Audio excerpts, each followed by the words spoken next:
All right, we are happy to be joined by Margaret Richards, the head coach for Alabama A&M, and 12-6 last season, coach. And first of all, I need you to take me all the way back to March 12th of this year. How high were you, and how did that high get dropped off when they said no tournament? Um, well, it was it was a very exciting day. We had a great, practice in Birmingham, at the shoot around for an hour. I never seen my team so locked in. I talked to my staff about it all the time. I think they was focused, um, ready to go. But we got the phone call from the SWAC office saying that everything will be canceled. So it just went from one extreme full of excitement, um, you know, a lot of energy to extremely sadness, which I understand, we had one senior and I just felt so bad for her because she was playing her best basketball and, she was being a leader for us. She finally began, towards the end of the, second half of the SWAC to become, the player that we needed her to be. And, I was really hurt for her because I knew the other young ladies, will potentially get a chance, in the future to be able to get back to that point. But it was extremely full of sad emotions when we got that phone call. But of course, we understood because health is important. When you look at your team this year, uh, as far as conversations and workouts that you've had, do you think that a lot of that energy is carried over? Yes, sir. I do. I do. I think we're veterans and the conversation is a lot different. I'm not begging. I'm not, they understand they've been there and did that, as far as being able to even win a conference tournament game. So we have that experience, not playing in Birmingham, but we do have experience winning and losing. So they know the feeling to be on both ends. Our seniors and we're stepping up. I love, the leadership right now. So I do think that those things have carried over with the veteran group. When you look at the season, what teams outside of Alabama A&M will compete for the title this year? I think all of them. I think everyone's did a great job recruiting from, the different things I've seen. Of course, Jackson State, I'm sure they'll be number one with, two returning, outstanding post player coming back, and Amisha Williams and, Rogan, the guard, also made second team all conference, really good shooter from the outside. Coach Funches does a great job, just getting his kids to buy in, to play hard, be aggressive, and they're tough.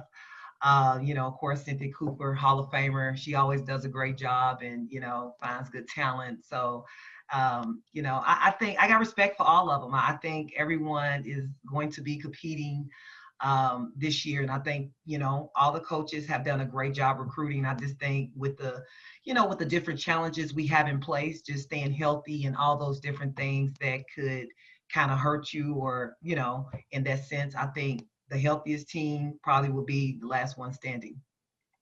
I will step away from basketball for a moment. You're Okay. from Louisville. You're Yes. Louisville. I see the smile on your face.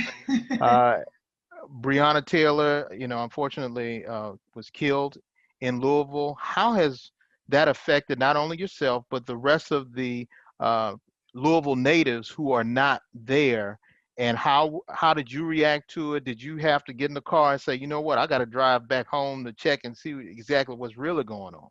I have not. I mean, of course, my city it's been really sad these last couple of months, with everything that's going on. And my prayers are with the family and, everybody else that's been supporting them. I have a lot of friends that's been, protesting and, doing those different things. I have not personally been able to get back home to be able to be, protesting and doing all those different things.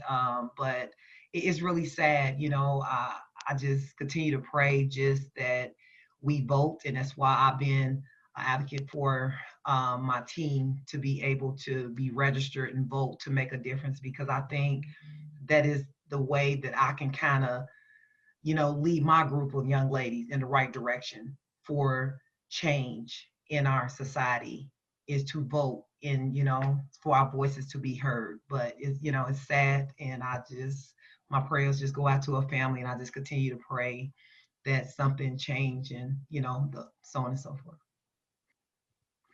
One last question. What will it take for your team to hoist that trophy in March? Whew. Toughness, resilience, persistence. All right. Thank you so very much for your time. Yes, sir. Thank you. All right. We are now joined by Deshaun Harper, senior guard for Alabama A&M Lady Bulldogs. And Deshauna, it seems as though on March 12th, the ladies had everything rolling. And what changed on March 12th?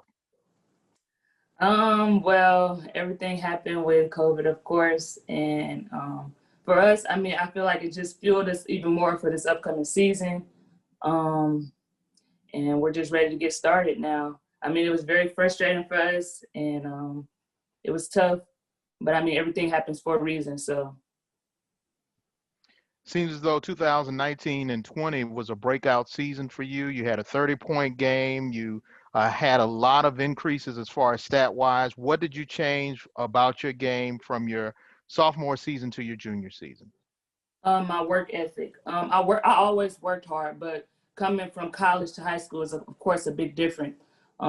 Working out 3-4 times a day is needed now. You can't just work out once with the team and then be fine. You have to come in extra. So doing that every day or every other day really helped me out with my game, and being focused and listening to the coaches, of course. So, how much has this team progressed from your freshman year to where you expect to be at the end of the season in 21? It has changed tremendously. Like, it's a big old turnaround. And I think that's because everybody is in tune and everybody wants the same thing now. So I think that's pretty much what it is. Everybody is coming back stronger each year. Everybody work ethic is better, focusing, being disciplined. So I think it's us players first, and then of course listen to our coaching staff is what's made the team turn around. What changed last season that made you go on that run, and how does that carry over? As you said that it's fueling you for this season. What are the good things that'll carry over this year? I think like we have more upperclassmen. So it starts with us being disciplined, leading the team, things in that nature is what's going to have us progress going on for the underclassmen. Us doing our part and doing those things that we need to do will have them just follow us. And we all want the same thing. So with that being said, we just have to continue to be disciplined and continue to focus and work hard. A lot of people say that your arena is one of the toughest to play in. What makes it so tough? I personally think because of how tight the space is, it's so much smaller than what we're used to. And then when we have a packed fan house, then it's hot in there. So I think that's a struggle too. When you go on the road, what is the toughest place for the Lady Bulldogs to play? Going to Texas. That Texas trip is always our most difficult trip. I don't know. I think it's always been our tough, from freshman year to now, it's always been our toughest trip. So we're trying to change that this year, though. A lot of things been going on during the off season as far as social justice.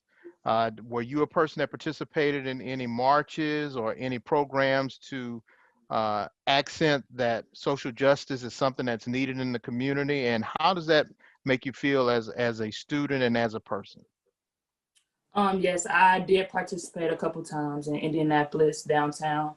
For me, I think it's a struggle because I think it's hard for us Black individuals. And then I have 2 younger brothers. So just trying to keep them safe and looking out for them, it's hard for me as a sister and a role model to deal with the things that are going on. But I think there will be change. And I think it's very important to have these type of events and stuff so that we can start a change. All right. Well, thank you so very much, and good luck to you this season. Thank you.